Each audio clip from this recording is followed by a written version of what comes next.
An AIDS-free world by 2030, one of the United Nations Sustainable Development Goals to combat the disease globally. We here in Jamaica are making headways on this important goal. In today's Jamaica Magazine, we share how. Welcome, I'm Adrian Atkinson. Also on the pages, public opinion on getting the HIV rate to zero. And it's festival season. We continue to meet this year's top contenders. Stay with us. The news comes up shortly, right after this message.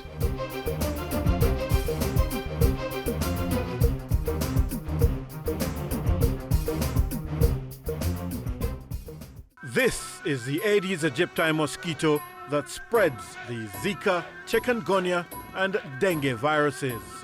Search for its breeding sites and destroy them. A message from the Ministry of Health.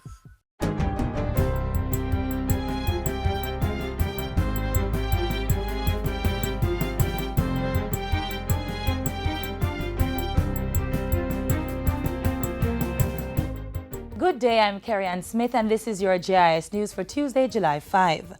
Prime Minister Andrew Holness has urged CARICOM leaders to assess regional integration and the Caribbean Single Market and Economy CSME in light of the United Kingdom's vote to leave the European Union. While encouraging the regional bloc to evaluate the likely threats and opportunities coming out of Brexit, Mr. Holness says CARICOM should pay particular attention to immigration and trade within the region. If there is one lesson that all leaders can learn from the Brexit experience, is that you must listen to the voice of your people and respond. It behooves us as the leaders of this time to listen to the clear call of our people for economic growth, security, prosperity, and social well-being. The Prime Minister was speaking at the 37th regular meeting of the Conference of the Heads of Government of CARICOM in Guyana on July 4. He also held bilateral talks with Chilean President Michelle Bachelet on the margins of the conference. Meanwhile, the 23 members of the recently established CARICOM Review Commission have been named. The Review Commission was launched by Prime Minister Andrew Holness last Tuesday to review the effects that Jamaica's participation in CARICOM has on its economic growth and development, among other things. Headed by Chairman Bruce Golding, the committee has 6 months to submit a report to the Prime Minister. The 17-member team, with 6 ex officio members, also includes the current presidents of the Jamaica Manufacturers Association, Chamber of Commerce, the Exporters Association, Small Business Association, and the Private Sector Organization of Jamaica. Ambassadors Nigel Clark and Lauren McDonough, as well as Maxine Henry Wilson, are also members of the commission. Academic members include Dr. Damian King, Professor Eleanor Brown, and Danny Roberts. The National Consumer League's Michael Diamond, businessmen Kevin O'Brien Chang and Donnie Bunting, as well as financial analyst John Jackson round out the members of the commission. The Petroleum Company of Jamaica Limited, PETCOM, has been sold to a local retailer for $2.3 billion. The Development Bank of Jamaica, DBJ, which was managing the sale for the government, says Phoenix Fuels and Accessories Limited signed documents to complete the transaction last Thursday. The new owners now have full control of the shares of PETCOM and real estate assets that were used or operated by PETCOM. DBJ's Managing Director Milverton Reynolds says completing the sale was an excellent accomplishment which should support the growth of the Jamaican economy. Jamaica is being positioned to capture a share of the refueling market for cruise ships and cargo vessels. Over the last couple of years, we have seen an increase in the number of cruise ships coming to Jamaica, but they are not refueling here. This provides the opportunity for a Jamaican company to start or to participate in the whole refueling exercise. And what that does, it creates more jobs for Jamaicans. The Energy Minister was speaking at the recent signing of a sale agreement between Jamaica Broilers and West Indies Petroleum Limited for the JB Terminal Port Esquivel Limited. For the purchase price of $4 million, West Indies Petroleum Limited, WIPL, will acquire a 25 million gallon or 600,000 barrel dehydration plant and a 25 million gallon storage facility at Port Esquivel. The facility will be used by WIPL to augment its bunkering operations and to farm out storage space for fuel. Contributions being requested by high school administrators must not exceed $20,000 inclusive of registration fee. That directive was issued by the Ministry of Education this week through a bulletin sent to regional directors, school board chairmen, and principals of public schools. The bulletin also reiterated that contributions to schools were voluntary and not something parents were obliged to pay. This is in light of the fact that the Education Ministry has increased funding for high schools from $2.6 billion to $5.1 billion in support of its free tuition policy. The ministry will be auditing each school to ensure that they comply with the policy directive. Meanwhile, parents are encouraged to direct their questions or concerns to the ministry's regional offices or send an email to complaints@moey.gov.jm. And finally, Culture Minister Olivia Grange led a civic ceremony to celebrate the 123rd anniversary of the birth of national hero Norman Manley on Monday. She urged Jamaicans to emulate Manley, who she hailed as a founding father whose intellectual prowess enabled him to make sterling contribution to nation building. We must not forget our everyday heroes and remember we have a role to play in building Jamaica land we love and leaving a legacy for the future generation. And that's it for JIS News Today. I'm Carrie-Ann Smith. Thanks for watching.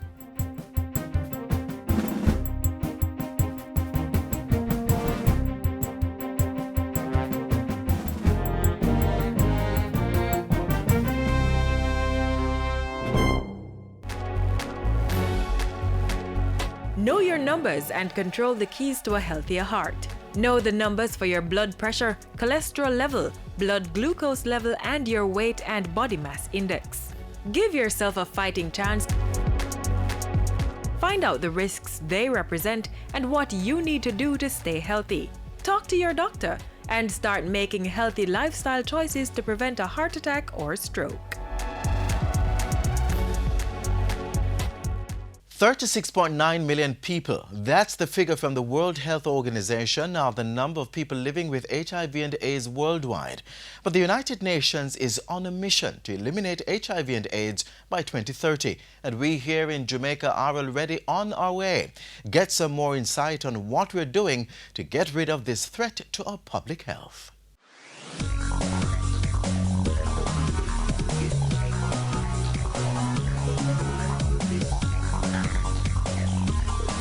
AIDS-free world by the year 2030. It's a vision that Jamaica shares with the world through the leadership of the United Nations. The goal that was set by the UN and accepted by the global community is not out of reach, my friends, but it will take unprecedented levels of collaboration. All hands on deck. Government, communities, and the private sector. We will all have to band together to support this extraordinary push to end our epidemic at home. The Jamaican government has long recognized stigma and discrimination to be a major barrier to HIV/AIDS prevention and treatment, as well as the care and support of people living with the disease. So the state has been working to address this and similar challenges such as gender inequality and gender-based violence by promoting greater equity, inclusivity, and human rights for all. Development of a workplace HIV policy, for example, sets out terms and conditions designed to ensure that every person living with AIDS is respected while trying to put a cap on transmission. An important component of the work is the building of leadership capacity at the community, district, and national levels. Increased awareness of the issues through continuous sensitization programs and improvements to the healthcare system is giving people with HIV/AIDS a new lease on life. 35 years ago, the world saw the first cases of what would grow to become the HIV/AIDS pandemic. In the 1980s, diagnosis equaled a death sentence. Today, people that are diagnosed with HIV/AIDS are able to live longer and, more importantly, to access necessary medicines and treatment. In moving from a standalone HIV response, government has created a new integrated national HIV/STI sexual health policy and strategic plan. Service delivery has been integrated through the creation of the National Family Planning Board's Sexual Health Agency. That agency serves the needs of Jamaicans in a more comprehensive and efficient way, providing guidance, leadership, advocacy, and the implementation of quality, equitable sexual health education and services. It has the role of building social cohesion among people living with HIV and key population leaders, and enhancing the coordination of policies and programs across sectors. While the Caribbean region has the second highest HIV prevalence in the world, with Jamaica the highest prevalence among English-speaking Caribbean nations, the country has been making progress. The Ministry of Health's data reports an estimated 1.8% of adults ages 15 to 49 are living with HIV. This amounts to an estimated 32,000. Introduction of antiretroviral ARV drugs in Jamaica has resulted in HIV-positive persons receiving treatment and proper care, which allows them to live as long as someone without the virus. Deaths related to the disease have decreased by 43%, with treatment reaching that same percentage of persons infected with the disease. It is believed that if the country is able to treat all persons who are HIV infected, it could reduce the prevalence rate to almost zero by 2030. From 2000 till now, you've halved the number of new infections, and also from the same year, you have come from 10% transmission of mother to child to 2%, which is almost getting there.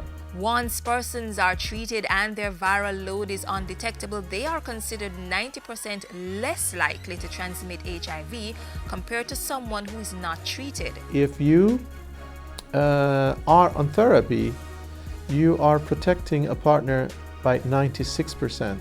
Even, higher than or closer to what a vaccine would do. So starting people on therapy is paramount. Starting people on therapy will help us prevent new infections.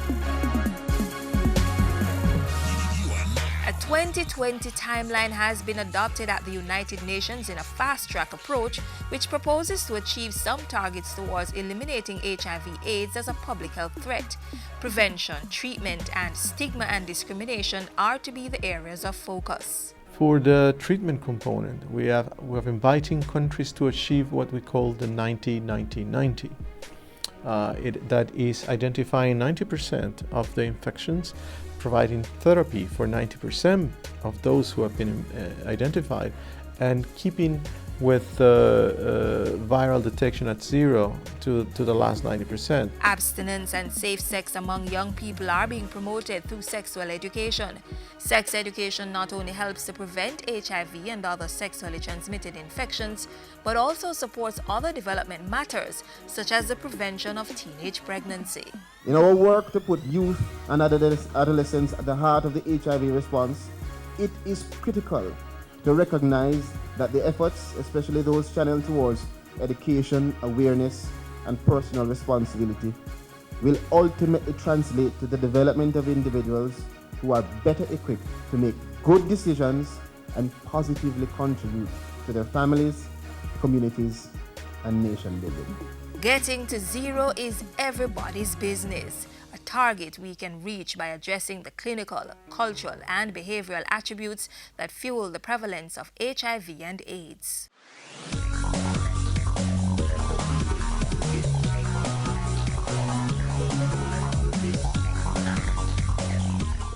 Okay, we've heard from the government, but what's the public opinion on this goal? We head outer road to find out.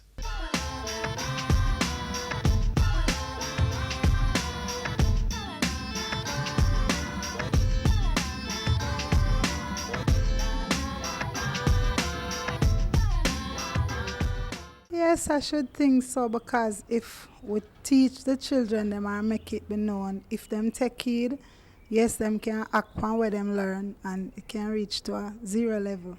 I think that it can be reduced to zero if we are conscious of ourselves and how we go about the daily thing that we do. I think it requires a lot of hard work, a lot of dedication, a lot of commitment. It really requires a multi-sectoral approach.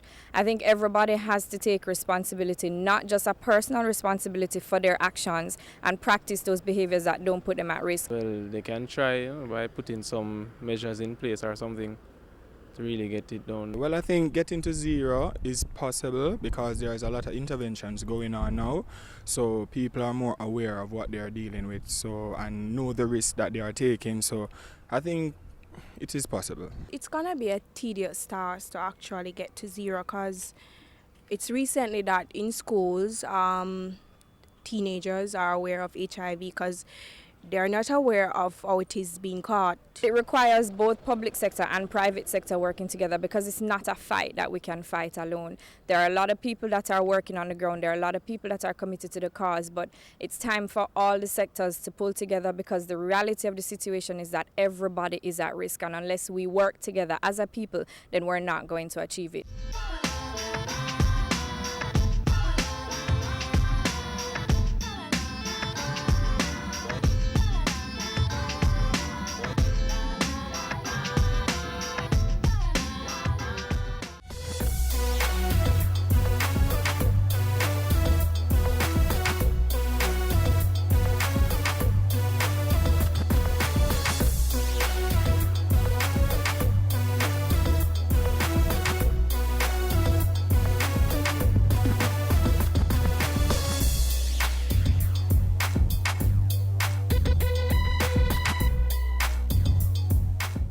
Life is all about making decisions, choosing from a number of options to do a particular thing, which may result in a specific outcome. It can be difficult, but there are 4 things you can do to help make that decision. Stop. Check out what's happening and remind yourself to think before acting. Think. Make sure you're aware of the choices, all the advantages and disadvantages. Then think about the consequences. Act. Choose the best option and do something about it. Review. Finally, review what you have done and determine if it was good or bad. That way, you'll be in a better position to make the next decision, whether big or simple.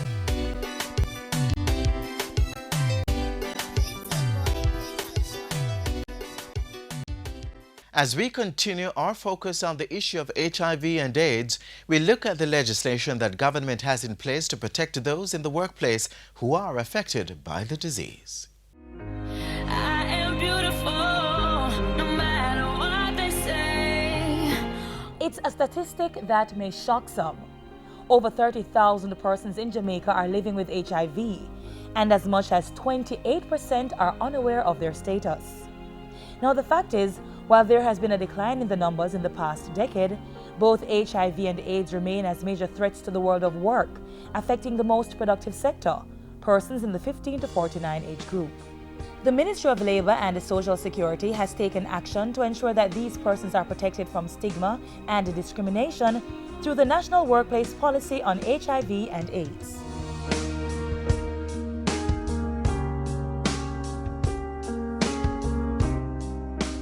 Jamaica is fast becoming the place of choice to do business, and as par for the course, the condition of our working environment is continuously evolving. One major feat is the drafting of Jamaica's Occupational Safety and Health Act. The enactment of the Act is going to mean a drastic change for Jamaica. Consistently, we have been named as the country with one of the lowest productivity rate. Bringing occupational safety and health into Jamaica is going to ensure us that there are going to be changes in our productivity rate. The bill, which is currently at an advanced stage of the drafting process, will cover workers in all areas of economic activity. The National Workplace Policy on HIV and AIDS was approved by Parliament in July 2010. It is the result of tripartite consultation among the Ministry of Labour and Social Security, representing the government, the Jamaica Employers Federation, which represents employers, and the Jamaica Confederation of Trade Union, representing workers. The tripartite approach by government relates to good labor relations and industrial practices. Jamaica has been a signatory of the International Labour Organization since 1962, and we're signatories to a number of conventions which dictate that in implementing any new policy or laws as it relates to labor, we must adopt a tripartite approach.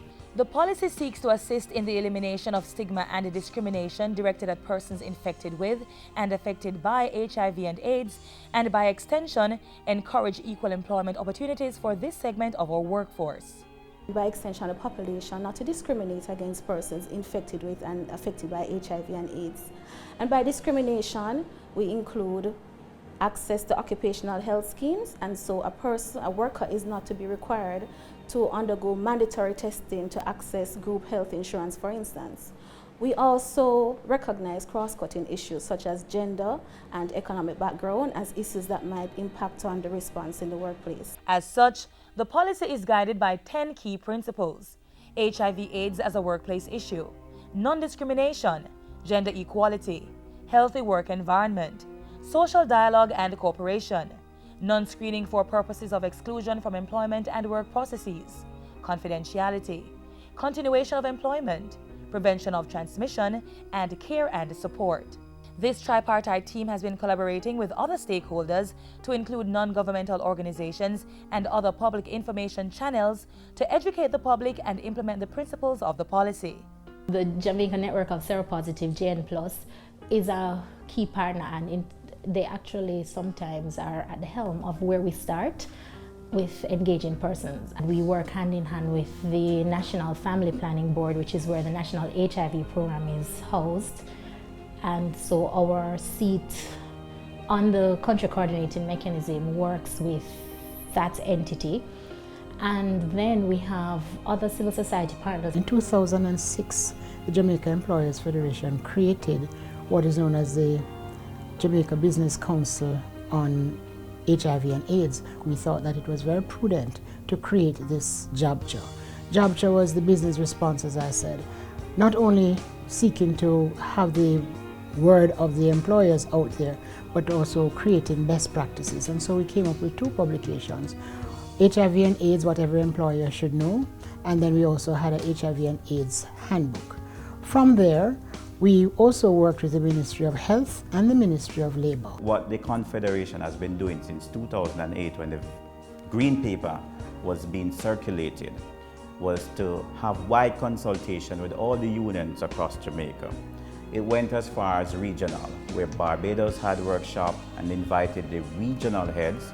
In Trinidad, we had workshops where we invited collective bargaining unit officers, where we try to ensure that moving forward in implementation of the collective heads of agreement, that they will put a clause in it to force employers, or to say, make them more accountable and responsible to make sure these policies are implemented in the workplace to protect the workers. The successful implementation of the policy would not have been possible without technical and financial support. The ministry has absorbed some of the costs by implementing the policy in existing training programs. Funding has, however, been supplemented by various national and international entities. The technical support mainly comes from the ILO, and of course the funding or the financing of it is USAID mainly.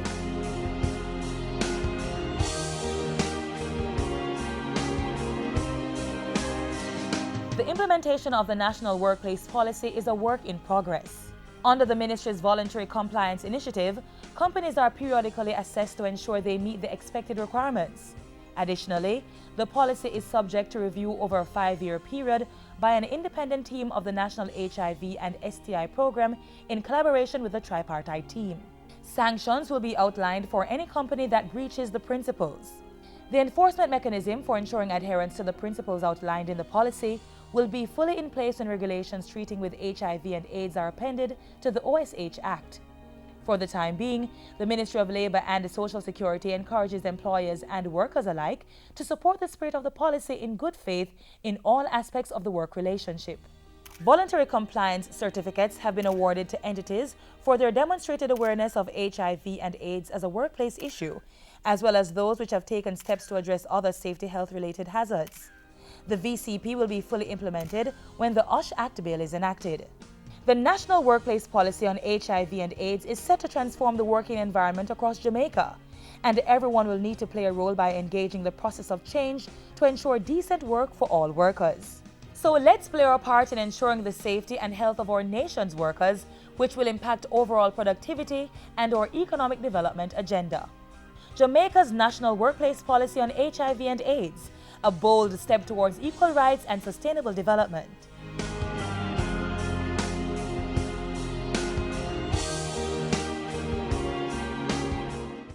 Hurricanes can strike at any time. In the event of one, be prepared to act quickly.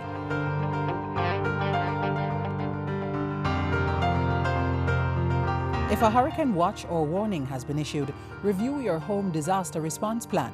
Map out likely routes to evacuate if your home is at risk and confirm with relatives or friends you plan to stay with. Also, confirm the location of the nearest shelter. Check your emergency supplies and restock if necessary. Remember, disasters do happen, so be prepared. It's festival time again. Let's meet some more finalists in the Festival Song Competition, which, remember, takes place this Saturday, July 9 at the Randy Williams Entertainment Center. Love is the thing that Jamaica needs. Move all the hurt and forget the greed. When we're together, love is all we need. Only love, only love, only love, only love, yeah, love. Only love, only love, only love, yeah. We no want see no undertaker. Where? My little rock Jamaica. Somebody pass book with the pen and paper. Make me write book. My little rock Jamaica. Big up the farmer, they cook the baker. Where? My little rock Jamaica. 2,400,000 acre. Where? My little rock Jamaica. Jamaica at the place everyone love to eat. Why? Because the achievement great. Come on Jamaica, step to the plate. Why? Them say we always late. Run come down the one love jamboree. Rock your body cause you feel like me. How much I love to see Jamaica living in.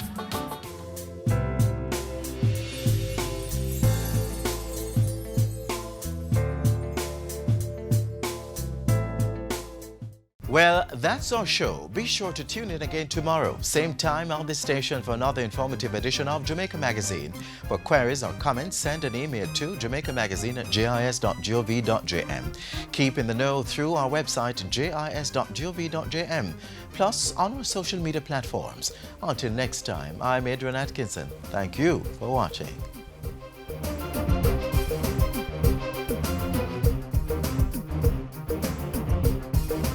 This has been a production of the Jamaica Information Service, the voice of Jamaica.